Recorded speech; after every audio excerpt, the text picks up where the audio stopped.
person I know called Dave told a person I know called Vinny, who told me that he made some leads using one of these.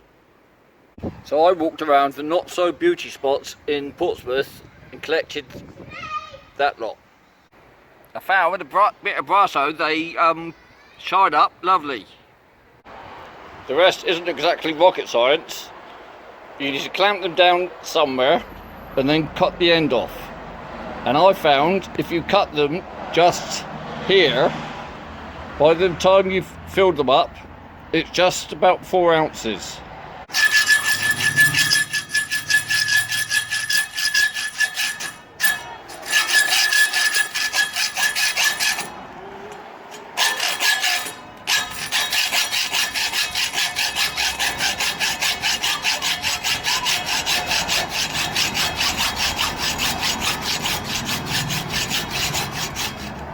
Once cut, I put them in a bake box with sand in. When you're mounting your lead, make sure you do it outside with lots of ventilation. And if you don't wear glasses, you need to put some goggles on. And it's best to put a mask on as well, because lead is very poisonous.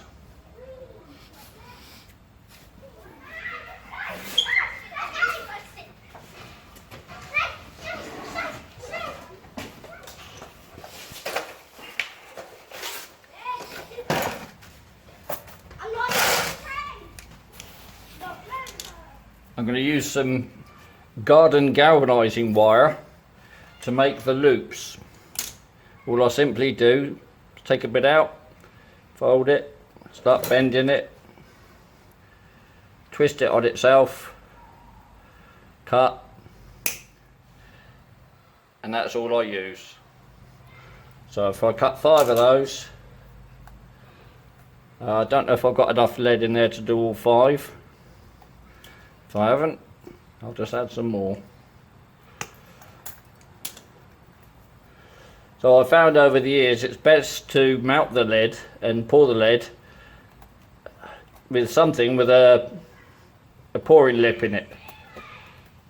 Now I've seen people do it with cans where they've made a lip, but I bought myself this old milk saucepan that had one ready made.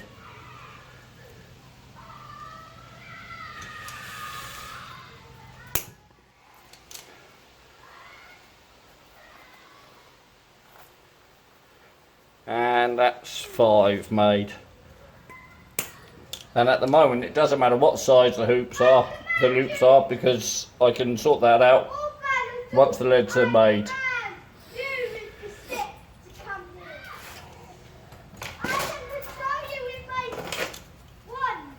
No, I think I'll put a little bit more lead in there.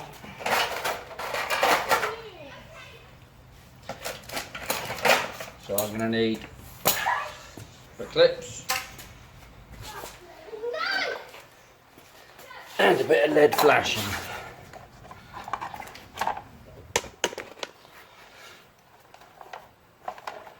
All I do is just take about 1 inch or so, cut 1 inch all the way down,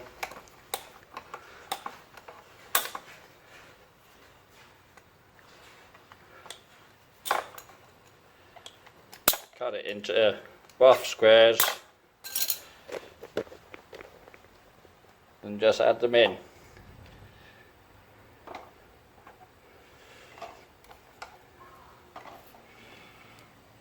So now we're just waiting for the lead to melt. Just put my welder's gloves on and just give it a pour. So here we go.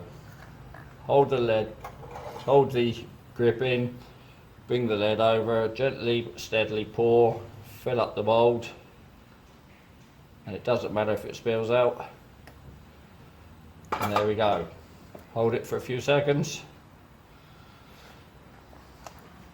That's one done.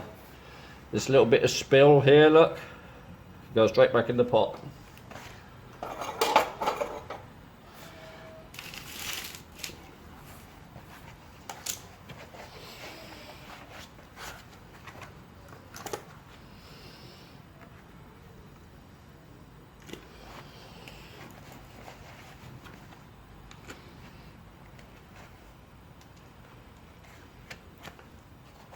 Yeah, looks like there's enough mounted there to do the next one. So hold it in, just push that down in the sand a bit. Hold that in like that. Pour the lead. Oh, now that's interesting. That reaction then, for some reason, was because there was a bit of moisture inside the lead. So you can see why it's important to have on protection, because look at the mess it made there, look. As it all spat up. Now if you'd been close to it, and it had been more violent, hate to think what can happen to your eyes. You could lose your eyesight easily. And it would hurt like billy-o. I've had a bit of this go through my denims before. Believe you me, you don't want to experience it, so take great care. If you're under 18, it's something that you need to get your parents to do. And this lead, this cartridge, now it's full of lead, is extremely hot. And if I didn't have these welding gloves on, I'd be in a right mess. So there we go, sort of sorted it out. But you know what, it doesn't matter how much of a mess it's in, because it's only being used as a fishing weight. It doesn't need to be pretty. You can always tidy it up afterwards. Alright, let's just cut a bit more lead flashing.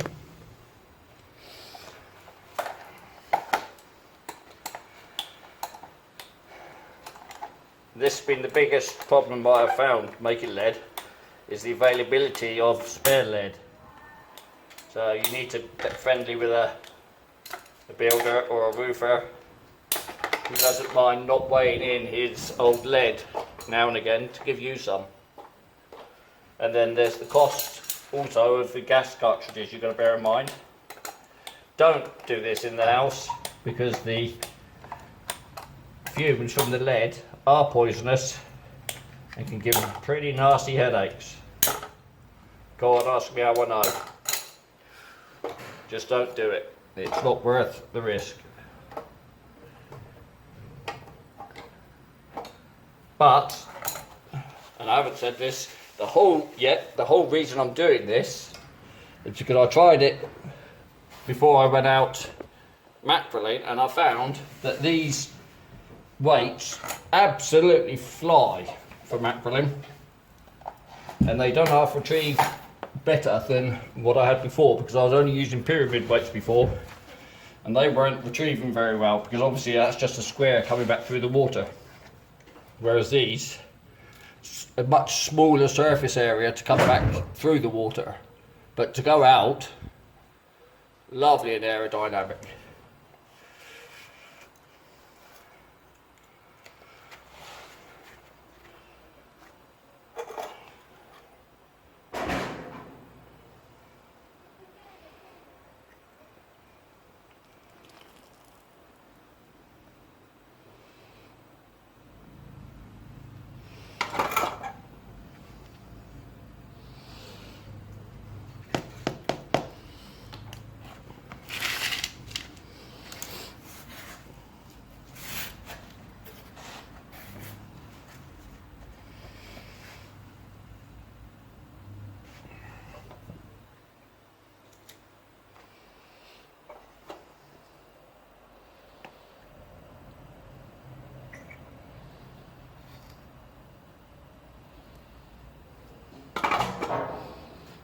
Yeah, I didn't know it was the silly mistake. I didn't have my glove on the other hand. And you should always have both gloves on, just in case there's any bits that jump up. So here we go.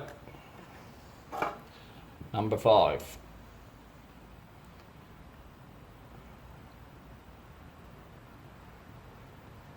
And the only problem we've got now is that these things are very hot and they take a while to cool down. So when they're all nice and cold, any that are a bit long, you just grab the end and twist. And there you go. This one's got a bit of spare on it, so we just grab it, twist that off, just tidy it up a bit. Grab that one, twist it. What a mess this one is. Get rid of the excess lead that's poured over the side. Grab the ends and twist.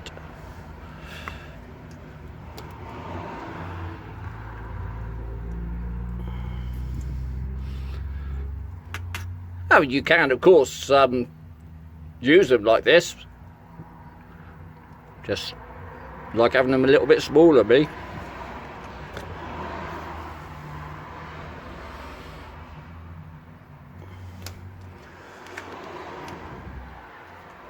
And here's a right old one.